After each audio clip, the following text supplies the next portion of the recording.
Jewellery மார்ட், சென்னை, மதுரை மற்றும் புதுச்சேரி. உங்கள் கைத்தட்டலோடு ரவிக்குமார் வருகின்றார். ஆன்மீகத்தில் அன்றும் இன்றும் மின்னி மிளிர்வது ஆண்களே. நன்றி. உதிரத்தின் உறவோடு என்னை உறவாட விட்ட தாயே, முதிராத மொழியாலே முத்தமிழை நான் பேச முன்னின்று காப்பாய் நீயே. நற்றாயே தமிழ்த்தாயே, என் நாவில் வந்து நடம் புரிவாய் நீயே. எங்கேனும் பிழை இருந்தால் நீ பொறுப்பாய் இங்கு தாயே.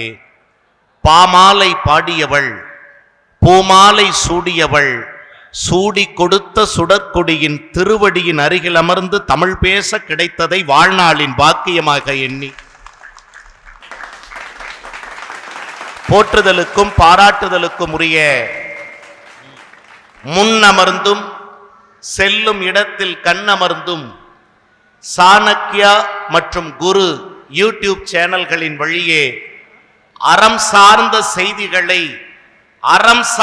செய்திகளை தரமோடு கண்டு உணர்கிற சுவைஞர் பெருமக்கள் அத்தனை பேருக்கும் அடியேனுடைய பணிந்த வணக்கங்களை சொல்லி போற்றுதலுக்கும் பாராட்டுதலுக்கும் உரிய பாங்கறிந்த இந்த பட்டிமா மண்டபத்தினுடைய குடுமி வைக்காத நாட்டாமையே, சொம்பு இல்லாத பஞ்சாயத்து தலைவரே, மாட்டு வண்டியிலே வந்து எங்கள் அணிக்காக தீர்ப்பு சொல்லாமல் ஏசி போட்ட காரிலே வந்து எங்களுக்காக தீர்ப்பு சொல்ல காத்திருக்கிற எட்டுப்பட்டி ராசாவே, உங்கள் பாதம் பணிந்து என் வாதம் தொடங்க ஆசைப்படுகிறேன். நான் ஓசி கார்ல வந்தேங்கிறத சொல்லணும், அதுக்கு தான் இவ்வளோ. நடுவர் அவர்களே, உங்களை பற்றி சொல்ல வேண்டும் என்று சொன்னால் நான் ஒரு வார்த்தை சொல்லுகிறேன். மகா கணம் உங்கள் உடலில் உண்டு, ஆனால் கடுகளவு கணம் கூட உங்கள் தலையில் இல்லை என்பதுதான் இந்த பெருமக்கள் முன்னிலையில் நான் சொல்ல வேண்டிய செய்தி.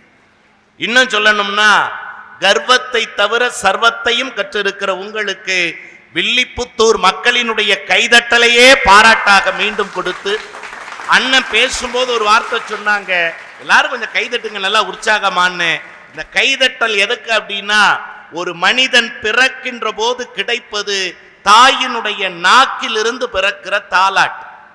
அதே மனிதன் இந்த மண்ணை விட்டு நீங்குகிற போது அவனுக்கு கிடைப்பது உற்றார் உறவினர்கள், நண்பர்கள், பழகியவர்கள், அறிமுகமானவர்களினுடைய கண்களிலிருந்து வழிகிற நீராட்டு. எங்களை போன்ற மேடை கலைஞர்களை வாழ வைப்பது உங்கள் கைதட்டல் என்கிற பாராட்டு என்பதை சொல்லி, உண்மையாகவே கோவிலுக்கு ஊருக்கு நடுவே கோவில் இருக்கும் என்று கேள்விப்பட்டிருக்கிறேன். ஆனால் இன்றைக்கு கோவிலுக்குள் ஒரு ஊரையே புகுத்தி காட்டி அற்புதமான பெரியவர்கள் ஒரு சாதனையை நிகழ்த்தி இருக்கிறார்கள். இந்த தம்பிங்கிற முறையில் நான் கேட்கிறேன், மாதங்களிலேயே மரியாதையான மாதம் ஒன்று இருக்கு. ஓஹோ, நீங்க சொன்னீங்கன்னா எனக்கு மகிழ்ச்சியா இருக்கும். உலகத்திலேயே நீதிபதி தான் வக்கீல கேள்வி கேட்பாங்க. ஸ்ரீவில்லிபுத்தூர்ல தான் ஆண்டாள் இருக்க தைரியத்துல வக்கீல் நீதிபதியை கேள்வி கேட்கிறாரு. நான் படிக்கும் போதே சாய்ஸ்ல விட்டவன், தெரியாது. ஆண்டாள் சன்னதிதான் எனக்கு அந்த தைரியத்தை கொடுத்தது. நடுவர் அவர்களே, உண்மையா சொல்றேன், மாதங்களிலேயே மரியாதையான மாதம் எது தெரியுங்களா? என்ன மாதம்? மார்கழி மாதம் தான். ஓஹோ, என்ன காரணம் தெரியுங்களா? எளிமையாவே சொல்றேன், மாதங்கள்ல ஏன் மரியாதையான மாதம் மார்கழின்னா, நல்ல குளிர்ல எல்லாரும் அப்படி கைகட்டி விடவிடவிடவிடன்னு உட்கார்ந்துருப்போம். ஆனால் நம்முடைய திருவில்லிபுத்தூர் மண்ணில் தான் கை கட்டுகிற இந்த மார்கழி மாதத்தை கை தட்டுகிற மார்கழி மாதமாக மாற்றி இருக்கிறார்கள் அப்படின்னு சொன்னா, நடுவர் அவர்களே, எத்தனை பேர் இந்த திருவிழாவிற்காக, நீங்க சொன்ன மாதிரி இது ஆன்மீக பெருவிழா மட்டுமல்ல, ஆண்டாள் சன்னதியில் அடியார்களுக்காக நடக்கக்கூடிய திருவிழா என்று கூட நாம் இதை சொல்லலாம். நடுவர் அவர்களே, நல்ல விஷயத்தை கொடுத்திருக்கீங்க. இறை நெறியில் அன்றும் இன்றும் மிளிர்பவர்கள் ஆண்களே. ஆண்டாள் சன்னதி முன்னால் நின்று கொண்டு ஆண்களுக்கு பேசுகிற வாய்ப்பை கண்டு நான் உண்மையாகவே மகிழ்ச்சி அடைகிறேன். உண்மையிலுமே சொல்றேன் நடுவர் அவர்களே, இன்னைக்கெல்லாம் பாருங்க, நான் எல்லா பெண்களையும் பொதுவாக குற்றச்சாட்டை தான் நினைக்காதீங்க. ஒரு விஷயம் சொல்றேன், ஆண்டாள் கோவிலுக்கு வர்றோம், எத்தனையோ பெண்கள் இங்க வந்திருக்கீங்க. அவரவர்கள் பாருங்க, அம்மா அப்படியே ஆண்டாளே உட்கார்ந்து இருக்கிற மாதிரி குழந்தைக்கு அப்படியே அழகா பாவனை செய்து அமர வைத்திருக்கிறார்கள். வணங்குகிறோம். எங்க ஊருக்கு பக்கத்தால கோயில் பூசாரி இருந்தாரு, அர்ச்சகர் இருந்தாரு. ஒரு அம்மா மட்டும் வந்தாங்க, பக்தியை கேட்டுங்கன்னு அம்மா மட்டும் வந்தாங்க. இந்த அர்ச்சகர் கேட்டாரு, எப்பவுமே குழந்தையோட தானமா வருவ, இன்னைக்கு நீ மட்டும் வந்திருக்க, குழந்தை எங்கம்மான்னு கேட்டார். இது ஒன்றும் தப்பு இல்லை இல்லம்மா, குழந்தை எங்கன்னு கேட்டார். இந்த அம்மா சொல்லிச்சு பாருங்க, குழந்தையா சாமி அது, குழந்தையா அது, ஒரே இம்சை. அதை வாங்கி கொடு, இதை வாங்கி கொடு, அதை பண்ணு கொடு, இதை பண்ணி கொடு, ஒரே இம்சை ராவடி பண்ணுது. அதனாலதான் வீட்லயே பூட்டிட்டு வந்துட்டேன், வீட்டுக்குள்ளேயே வச்சு பூட்டிட்டு வந்துட்டேன். கூட்டிட்டு வர வேண்டிய குழந்தைய வீட்டுக்குள்ளேயே வச்சு பூட்டிட்டு வந்துருச்சு. இப்ப அந்த அர்ச்சகர் கேட்டாருங்க ஒரு வார்த்தை, அது அர்ச்சகர் கேட்ட வார்த்தையாக எனக்கு தெரியவில்லை, ஆண்டாளே கேட்ட வார்த்தையாகத்தான் நினைக்கிறேன். என்ன தெரியுமா? சாமிய வீட்டுல விட்டுட்டு இங்க யார பார்க்கமா வந்தேன்னு கேட்டேன். பலே பலே. சாமிய வீட்டுல விட்டுட்டு இங்க யார பார்க்கமா வந்தேன்னு கேட்டார். நடுவர் அவர்களே, குழந்தையும் தெய்வமும் கொண்டாடும் இடத்தில் இருக்கும்னு பெரியவங்க சொல்லுவாங்களே, அந்த குழந்தைகளுக்கான அடிப்படை பக்தி உணர்வை கூட இன்றைக்கு இருக்கக்கூடிய பல இல்லத்தரசிகள் வளர்க்க தவறி விடுகிறார்கள் என்பதுதான் எங்களுடைய குற்றச்சாட்டு. நீங்க இன்னொன்னு சொல்றீங்க, சாதாரணமா நீங்க பாடி பரவிய அருளாளர்களாக இருந்தாலும் சரி, பாடி பரவிய அருளாளர்களாக இருந்தாலும் சரி, பக்தி செலுத்திய அடியார்களாக இருந்தாலும் சரி, எங்கள் ஆண் மக்களினுடைய பெருமை என்றைக்குமே உயர்ந்திருக்கிறது என்பதற்கு ஒன்று சொல்லட்டுமா? எண்ணிக்கையில் மட்டுமல்ல, எண்ணங்களிலும் வலிமைக்கான ஒரு விஷயத்தை சொல்லட்டுமா நடுவர் அவர்களே? நீங்க திருமங்கை ஆழ்வாரிடத்துல எளிமையா கேட்டாங்க. ஒருத்தர் கேட்டார், சாதாரணமா இயல்பா நம்ம எத்தனையோ பாசுரங்களை படித்திருக்கோம். உண்மையிலுமே வில்லிபுத்தூர் மண்ணிலே எளியவன் ஒருவன் பாசுரம் பேசுவது என்பது சாதாரண விஷயம் இல்லை. ஆனா ஒன்றை சொல்லுகிறேன், சாதாரணமா நீங்க காஞ்சி மகா பெரியவர் சொன்னீங்களே, நம்ம பெரியசாமிகிட்ட தான் கேட்டாங்க, திவ்ய பிரபந்தத்தை என்னால முழுமையா ஒரே நாள்ல படிக்க முடியல, ஆனா திவ்ய பிரபந்தத்தை படித்து முடித்த பெருமை எனக்கு வேணும், அப்படின்னா நான் என்ன செய்யறதுன்னு கேட்டார். காஞ்சி மகா பெரியவர்கிட்ட கேட்டாரு, திவ்ய பிரபந்தத்தை முழுமையாக வாசித்த பலன் எனக்கு கிடைக்க வேண்டும் என்றால் நான் என்ன செய்வதுன்னு கேட்டார்.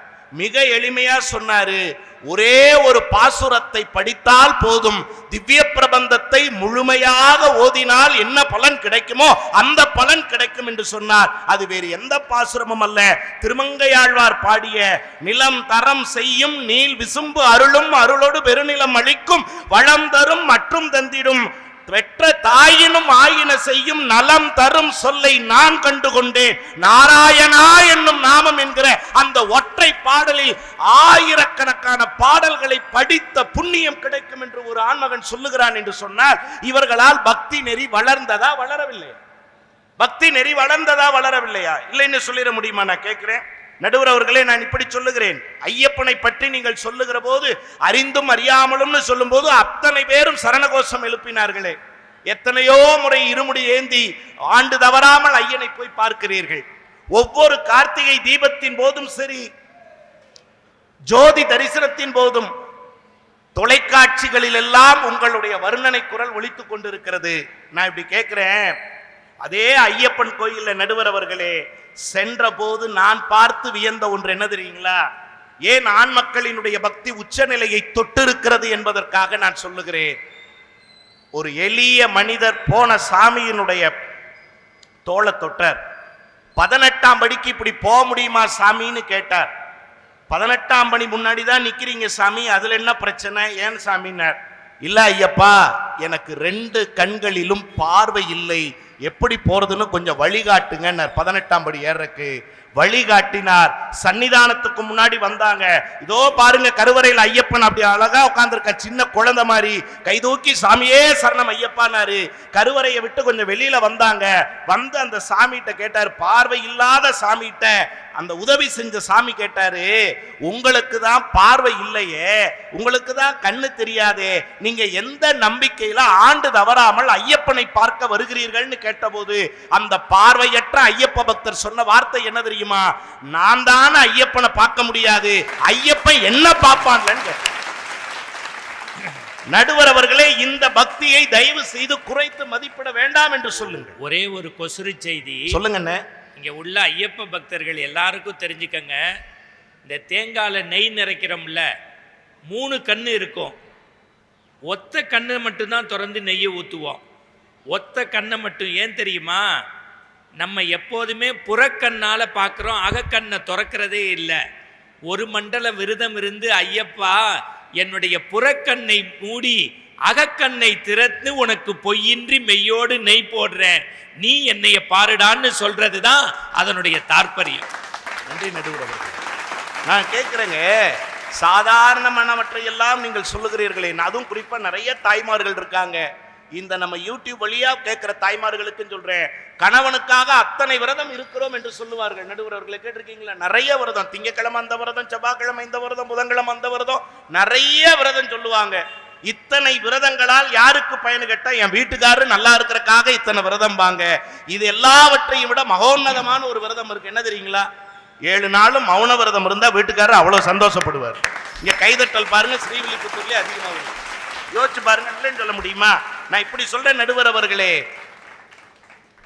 ஒரு மனுஷன் ஒரு விஷயத்தை பெறுவதற்காக 1 முறை போலாம், 2 முறை போலாம், 3 முறை போலாம், 4 முறை போலாம், 5 முறை போலாம், 18 முறை ஸ்ரீரங்கத்திலிருந்து திருவரங்கத்திலிருந்து திருக்கோஷ்டியூருக்கு நடந்தே ஒரு மனுஷன் போனாரு.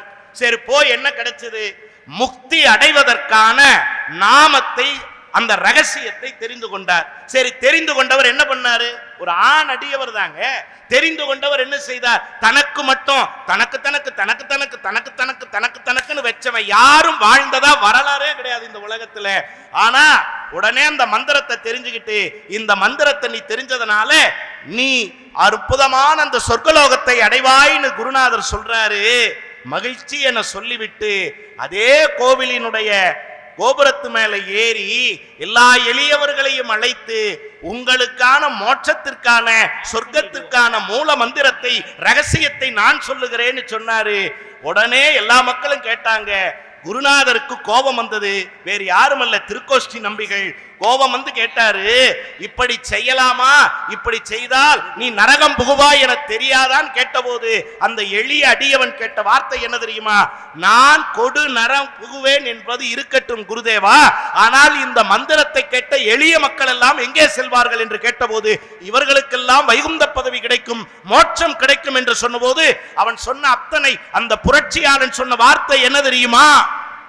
இத்தனை பேர் சொர்க்கம் போவதற்காக நான் ஒருத்தன் நரகத்துக்கு போனா என்னன்னு கேட்ட வேறு யாரும் அல்ல, நம் ராமானுஜர் வாழ்ந்த மண் இல்லையா இந்த மண்? சிந்தித்து பாருங்கள். இப்படிப்பட்ட ஆன்மீக மண்ணிலே அடுத்தவர்களுக்காக, நீங்க குழந்தைகளுக்கு பச்சை குதிரைன்னு ஒரு விளையாட்டு சொல்லி கொடுப்பீங்க. அம்மாக்கள்லாம் நல்லா கேட்டுங்க, தயவு செய்து குழந்தைகளை நல்லா விளையாடுவாங்க. அண்ணன் சொன்னாரு பாருங்க, இன்னைக்கெல்லாம் குழந்தைகள் எங்க விளையாண்டுகிட்டு இருக்காங்க? தாவி தாவி விளையாட வேண்டிய குழந்தைகள் செல்போனை தடவி தடவியே விளையாண்டுகிட்டு இருக்காங்க. உண்மையம்மா? தாவி தாவி விளையாட வேண்டிய குழந்தைகள். இன்னும் ஒருபடி மேல சொல்லணும்னா, செல்லம் கொடுத்து வளர்த்த பெற்றோர்கள்லாம் மாறிட்டாங்க. செல் கொடுத்து வளர்க்கிற பெற்றோர்கள் தான் இன்றைக்கு அதிகமாயிட்டாங்க. குழந்தை அழுதா உடனே செல்ல தூக்கி கொடு, அழுகையை நிப்பாட்டிடும். யோசிச்சு பாருங்க, இவ்வளவு வேலைகளும் நடக்குது. ஆனா உங்கள் குழந்தைகளுக்கு இப்படிப்பட்ட நல்ல கதைகளை எல்லாம் சொல்லிக் கொடுக்க வேண்டும் என்று சொன்னால், அன்பிற்குரிய ஆன்மீக பெருமக்களே, நான் இதை சொல்லுகிறேன். என்ன தெரியுங்களா? சாதாரண விஷயம் அல்ல. கண்ணதாசன் இடத்திலே சென்று கேட்டார்கள். எப்படிப்பட்ட ராமாயணத்தை, கம்பனுடைய காவியத்தை பற்றி கண்ணதாசன் மிக அழகாக சொன்னான். சீதையின் நடையழகும் ஸ்ரீராமன் தோழழகும், சீதையின் நடையழகும் ஸ்ரீராமன் தோழழகும் போதை நிறைந்ததென சொல்லி என்னை போட்டான் மதுக்குடத்தில் அள்ளி என்று கண்ணதாசன் பாடினார். அது மட்டுமல்ல, மிக அழகா சொன்னா, காலம் என்னும் ஆழியிலும் காற்று மழை ஊழியிலும் சாகாது கம்பனவன் பாட்டு, அது தலைமுறைக்கு எழுதி வைத்த சீட்டு என்று அதே கண்ணதாசன் பாடினான். அது மட்டுமா? கண்ணதாசன் எளிமையா கேட்டாங்க, அர்த்தமுள்ள இந்து மதத்தை தயவு செய்து வாழ்நாளில் கண் மூடுவதற்கு முன் தயவு செய்து ஒவ்வொருவரும் படித்தாக்க வேண்டும். என்ன வார்த்தை தெரியுமா சொன்னாரு? எல்லாம் அவன் செயல், எல்லாம் அவன் செயல், எல்லாம் அவன் செயல் என்கிறீர்களே, அதற்கு என்ன பொருள்? கண்ணதாசன் மிக அழகாக சொன்னார். எல்லாம் அவன் செயல் என்பதற்கு என்ன பொருள் தெரியுமா? நம்மால் முடிந்தது ஓரளவே என்று பொருள் சொன்னார். நம்மால் முடிந்தது ஓரளவே என்று பொருள் என்று சொன்னால், நடுவரவர்களே, நீங்கள் சொன்னீர்களே மகாகவி பாரதி, அந்த பாரதி கூட என்ன கேட்டான்? வல்லமை தாராயோ இந்த மாநிலம் பயனுற வாழ்வதற்கே என்று, நாடு வாழ வேண்டும் என்று இறை மகளையே வழிபட்டவர்கள் நடிகார்கள் என்பதை தயவு செய்து மறந்து விடாதீர்கள். நான் இப்படி சொல்லுகிறேன் நடுவர் அவர்களே, மகாகவியோடு நெருக்கமாக இருந்த ஒரு பக்தர், ஒரு நண்பர். யாரு தெரியுங்களா? குள்ளச்சாமின்னு ஒருத்தர் கேள்விப்பட்டிருப்பீங்க. இந்த பகுதியில் இருந்தவர் தான், கடையம் பக்கத்துல. அதே அந்த குள்ளச்சாமிக்கு எப்பவுமே ஒரு அழுக்கு மூட்டையை சுமந்துகிட்டே இருக்கிறதுனால என்ன பேர் வச்சுட்டாங்க தெரியுங்களா? அழுக்கு மூட்டை சாமின்னே பேருங்க. அழுக்கு மூட்டை சாமின்னு எல்லாரும் அழுக்கு மூட்டை சாமி தான், அழுக்கு மூட்டை சாமி வராரு அப்படின்னு சொல்லுவாங்க. அந்த நேரத்துல எல்லாரும் இப்படி கிண்டல் பண்றாங்களே சாமி உங்களேன்னு சொன்னா, அவர் ரொம்ப அழகா சொன்னாருங்க. ஆமாப்பா, நான் அழுக்கு மூட்டையை சுமந்துகிட்டு இருக்கிறது உண்மைதான். நான் வெளியில் சுமந்து கொண்டு இருக்கிறேன். நான் நினைத்தால் என் அழுக்கு மூட்டையை எப்பொழுது வேண்டுமானாலும் இறக்கி வைக்க முடியும். நீங்கள் அத்தனை பேரையும் உங்களுக்குள்ளே அழுக்கு மூட்டைகளை சுமந்து கொண்டு இருக்கிறீர்கள். நீங்களாக நினைத்தால் கூட இறக்க முடியாத இடத்திலே நீங்கள் இருக்கிறீர்கள் என்று சொன்னார் என்றார். நடுவர் அவர்களே, ஆண் அடியார்களினுடைய, ஆண் மனிதர்களினுடைய எல்லா வகையினால பக்தியும் தயவு செய்து நீங்கள் மறந்து விடாதீர்கள். சீர் மகள்கள் எல்லாம் இன்றைக்கு சீரியல் மகள்கள் ஆகிவிட்டார்கள் என்கிற குற்றச்சாட்டையும் என்ற நேரத்திலே முன்வைத்து நடுவர் அவர்களே, வாரியார் சுவாமிகள், கீரன் சுவாமிகள், இன்னும் எத்தனையோ ஆன்மீக பொலிவாளர்கள் எல்லாம் இந்த மண்ணில் நிலைநாட்டி இருக்கிறார்கள் என்கிற காரணத்தால் மிகச்சிறந்த ஒரு தாயன்போடு வளர்க்கப்பட்ட நீங்கள் நல்ல தீர்ப்பை வழங்குவீர்கள் என்கிற நம்பிக்கையோடு அற்புதமான இந்த இடத்தில் நல்ல ஒரு பொழிவினை நிகழ்த்துவதற்கான வாய்ப்பு வாசலை திறந்து வைத்த எல்லாம் வல்ல ஆண்டாள் திருவடிகளுக்கு கோடி நமஸ்காரங்களை காணிக்கையாக்கி இடம் சார்கிறேன். வாய்ப்புக்கு நன்றி. வணக்கம்.